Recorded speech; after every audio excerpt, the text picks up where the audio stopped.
Gandang araw po sa lahat. Blessed po ba tayo? Amen. Ako po ay blessed na blessed at hindi ako nagsasawa na magpapasalamat po sa ating Panginoon. In every seconds of my life, lagi kong pinapasalamat sa Kanya kasi nasa Kanya ako, yung puso ko nasa Kanya at hinahawakan niya palagi ako. Lagi ko na yun sa... Kung na-remind nyo, last May 14, na-stop ako sa work. Tapos si Kuya Ed, April 9, wala na din siyang work. But we are survived by God's grace. Kasi nagkasakit ako. But I am healed in the name of Jesus Christ. Amen. Hanggang ngayon, wala na akong naramdaman na kahit ano. And then, the story short, July 13, tinawagan si Kuya na may trabaho. Nag-briefing siya agad. But that time, wala. Ang tira na lang namin pera is 20 real. Pang 3 araw na lang niyang pamasahe sa metro. So kinabukasan, June 14, nag-start siya. And also that time, may pinatuloy kami sa bahay. Sabi niya, walang-wala na nga tayo, mag-ampon ka na naman. Sabi ko, hayaan mo, yan na talaga ang rules natin, di ba? Kesa matulog sa kalye yung tao, sabi ko gano'n. Tapos June 14, nag-start na siya, June 14. And then, nung time na yung punta kami ng interview, kaming 3. Tapos, umuwi kami ng bahay. Yung tubig namin na inumin, wala na, mga 1 baso na lang talaga. At yung perang barya ko natira, hindi nakasya sa yung malaking galon na tubig na pambili. But God's grace, pagdating namin sa bahay, sabi nung pinatuloy ko, wala siya dito, tara, punta tayong Bakala, bili tayong tubig. Sabi ko, thank you Lord. Ang hirap na tumuloy sa amin. Sabi ko, ikaw ginawa ng instrumento ng Panginoon. Tapos tumawag siya, sabi niya, oh, paano yan? Kahit may trabaho na ako, wala akong pamasahe araw-araw. Ang sagot ko lang sa kanya, God will provide. Ganun lang talaga, God will provide. Tapos, sabi niya, ewan ko sa iyo, no comment ako. Ganun lang, tapos end call. Tapos pagdating niya hapon, ganun din. Sabi din nung pinatuloy ko sa bahay, punta tayong Bata. Sabi ko, bakit? Sabi niya, maghanap tayo doon para may pamasahe si brother ng 1 buwan. Sabi gano'n. Thanks God, kasi siya talaga yung provider in times of need. May ginagamit talaga siya na tao para sa pangangailangan natin on the spot. Kasi yung message ni Kuya Manny, stand firm in your faith. Yung talaga hindi ko talaga inaalis sa buhay ko yan. Kasi without faith, matagal na akong sumuko.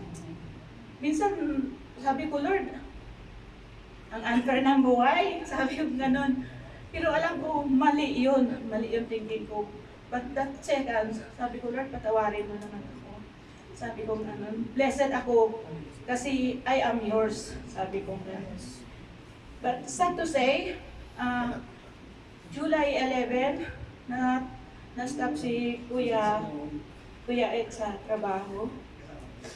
Doon namin, sabi ko, Lord, bakit ganun? Kailangan pa namin, graduating na ngayong October yung seaman namin. Buti sana kung kahit may part-time ganun. Kinagabihan, yung agent na kailangan ng 2 babae na cleaner dun sa ospital na yun. Binigay ni Fed yung number kay Sister Judy. Minessage niya agad. Ang sabi, may nakuha na. So, wala na kaming pag-asa. Kinabukasan, nag-message na naman siya kay Fed na papasukin mo asawa mo, kailangan kong 2 trabaho. Ay, 2 babae. Di pinuntahan ko siya sa room. Sabi ko, sama tayo. Gusto mo? Sa ospital, sabi ko. Sabi niya, puno na daw kahapon. Sabi ko, hindi. Pinapunta tayo ngayon. So, yun, 1:00 na ng hapon. So, sabi nung agent, bukas na lang kuya, sabi niya gano'n. So, pumunta kami doon July 13 for briefing. Pero alanganin pa ako kasi may mali akong nagawa, nag-direct ako dun sa hospital, nag-message, wala silang direct. 1 week before that. So, gano'n ang nangyari. May 14 akong nawalang trabaho. July 14, nakabalik ako sa trabaho, nagmansari lang, 2 buwan. Nawalan si Kuya ng trabaho at ako'y nilagay ni God sa trabaho yun. At may bonus pa, nabitbit ko yung isa na wala din trabaho. Katulad ko sa bahay, praise God, kasi may mga ginawa siya. Pero 3 araw pa lang kami, may mga, yung banta-banta na natanggalin kami kasi 1 week probation pa daw. Pero kahit wala pang sasabing probation, yung trabaho mo, kung love mo yung trabaho na binigay ng Panginoon sa'yo, gagawin mong lahat, may mudir man o wala nga nakitingin sa'yo. Kasi trabaho mo yan eh. Gusto mo yung trabaho na yan. Pero anong ginawa ko nung 3 days na namin? Narinig ko ang ganun. May narinig talaga ako na sabi ko, Lord, tanggap ko naman, pero sabi ko, bakit ganun? Sabi ko ganun. Kasi yung tao na yun, dami daw siyang tinatanggal. Isa na yung si Kuya Ed. Tinanggal niya na, akala namin totoong may posisyon siya dun sa housekeeping department na yun. So ngayon, kahapon, ang prayer ko noon, nagpe-pray talaga ako na nagdadasal. Sabi ko, Lord, kung sino yung taong sisira sa trabahong binigay mo sa amin, siguro naman maibalik sa kanya. So after that few minutes, may quote ako nabasa. Sabi niya dito, be careful who you hurt. Some don't fight back, but they pray. And when their thirst reach in heaven, God responds with justice multiplied. So salamat sa Panginoon. Akala ko hindi na ako makapasok bukas. Kasi nag-meeting ang housekeeping kahapon. Sabi nung isa na nandun, sabi niya, ate, pauwi na kami, mag-out namin. May sasabihin ako sa'yo, pero ewan ko ba, sabi, paano to? Sabi din nung isa, sa Saturday na lang. But thanks God, akala ko matanggal na talaga ako. Akala ko wala na akong trabaho pagka Friday. Sabi ko, hindi man lang patapusin sa hanggang katapusan. Mga alas 8 siguro, may pinost doon sa General JC na hindi kami natanggal. Ako nilipat lang ng area, nasa ICU ako. Start bukas alas 4 hanggang alas 12 ng hating gabi ang duty ko. Sabi ko sa kanya, thank you Lord. Sabi ko, akala ko matanggal kami ng provision with 1 week. Sabi, nag-chat ako sa kanya, hindi niya na-receive kasi wala siyang internet. Sabi ko, thank you Lord. Sabi ko, ganun. So, kailangan lang talaga natin yung faith. Faith lang talaga kasi kung wala yung faith, wala tayong, hindi natin yung buhay natin. Kahit ano man tayo, kasi ganyan talaga ang buhay.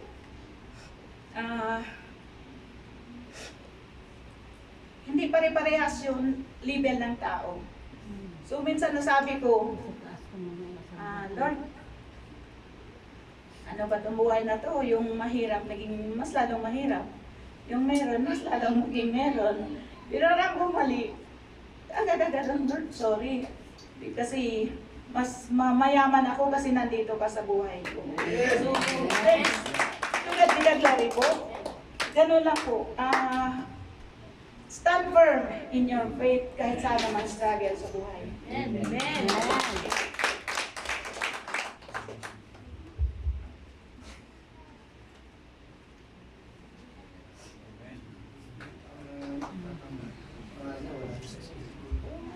Magandang hapon po sa lahat.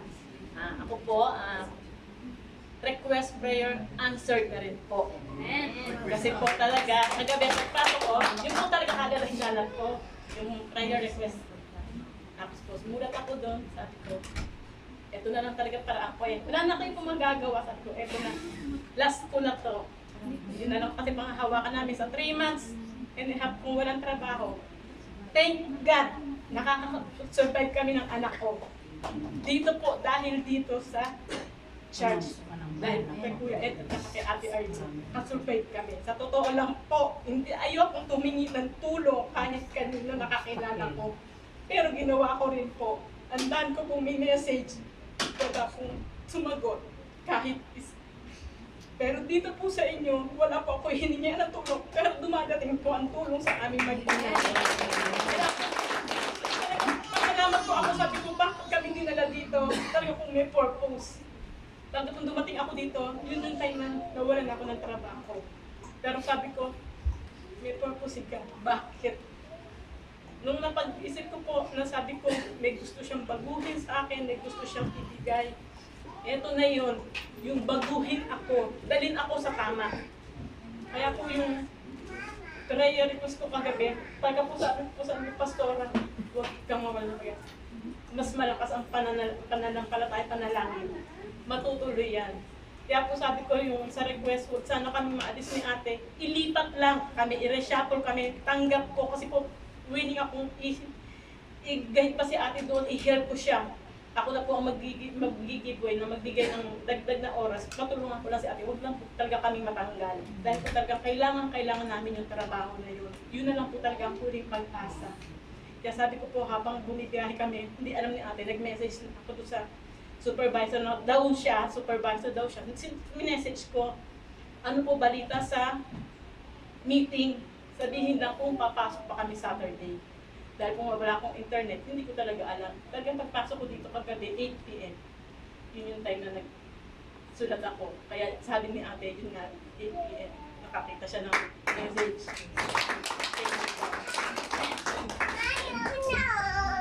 Ikaw na? Anong patuto mo? Ganda, hindi na raw eh. Anong patuto mo? Ano? Okay na po. Wala na po magte-testify. Okay po. Ay, meron po. Sorry po. Yes. Welcome back. Hello po, bless po ba tayong lahat? Long time no see po. Yes, almost 8 months, store na. And then, yun nga po, yung nag-vacation ako, hindi ako nakapagsimba po, sorry. Then, that was February, nag-vacation ako kasi Ramadan time. So, the expectation ko, makabalik ako ng March 20 here. And March 21 pala, nandito na ako. But then, nagka-problema po dahil sa gera. And then, habang naghihintay ako ng update sa Pilipinas, hindi ako sa pag-pray always. So, sabi ko, Lord, kung ito po yung will mo na hindi na ako makabalik, okay lang po. Pero kung will mo po na makabalik po ako, thank you at magpapasalamat ako ng marami. And then, 3 months na ako, still pa rin ako sa Pilipinas. And then 100 days, ayun na po, may result na po. Pinabalik po ako dito dahil po sa faith kay Lord. Sabi ko kung Lord, kung babalik ako doon at hindi po yung trabaho na babalikan ko, kailan ko basta makabalik po ako at makatulong ako sa family ko at nangangailangan din po. And then, right now, I'm here standing. So nakakasarapan ninyo and thank you Lord.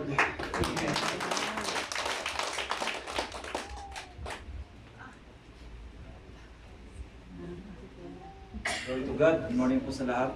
And ate, 3 months ka, di ba? 6 months ako. So, thankful ako pa rin, graceful, kasi last night napasama ako sa prayer meeting. So, tama si Piamani. Prayer lang po talaga. And yun po, manatili lang tayo sa presensya ng Panginoon. Palaging isipin na siya lang ang may gawa ng lahat. Then, every time na tayo po ay nagkakaroon ng struggle sa buhay, just pray lang. And nandyan po ang mga kapatid natin para mag-pray, mga pastor natin, mga kapatid natin. So, yung pong mga yun po, glory to God. So, everybody was struggling in life. So, pray lang talaga po. So, nagpapasalamat din ako sa prayer ng pastor sa mga kapatid. Right now, I was actually renewed may kama. And may insurance also. Hindi ko na alam kung ano pa yung... And last week pass, medyo napakinggan tayo ng judge. Then, pumayag sana i-revise yung mga mga ebidensya ko dun sa company. So, glory to God pa rin. Kasi napapayag natin sila. The last na hearing namin, Mr. Richard, okay, I would like to give you a chance to revise your evidence in the platform. Kasi hindi ko po talaga maintindihan yung Arabic eh. Then, sa awa ng Panginoon, meron din tumulong sa akin doon na staff. Kuya, nabigyan din ako ng lawyer pass. Thank you para sa Panginoon. Then, hindi ko alam kung anong mission ng God. When I was in couple of kababayan na talagang alam natin na pagkababayan kasi natin doon, alam natin na sa polo wala talaga. So, nabigyan din ako hinatid din ako ng driver na walang bayad sa metro. So, glory to God pa rin. Then, alam niyo naman yung mga kapatid din, minsan kumakatok sa bahay ko. Binibigyan ako ng pagkain. Thank you so much. Yan, yung family dyan, sila Kuya Randy, sila Ate Chris, sila Chef. Sabi ko, huwag niyo akong alalahanin kasi kaya ko naman. Kasi meron naman tayong Lord. But thank you so much again.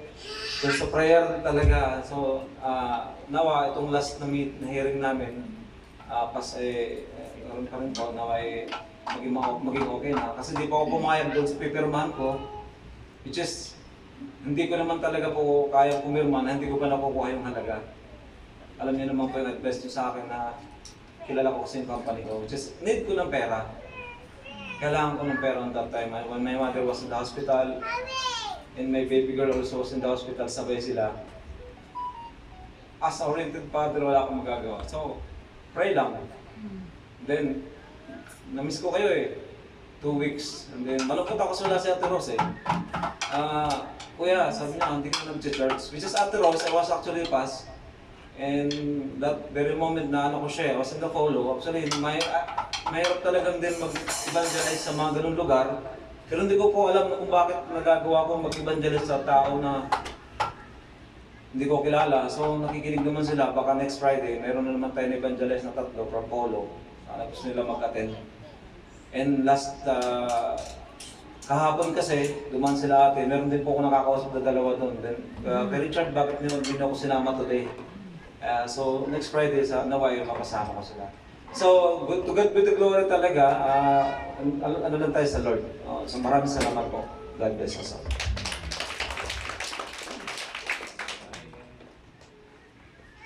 Yeah.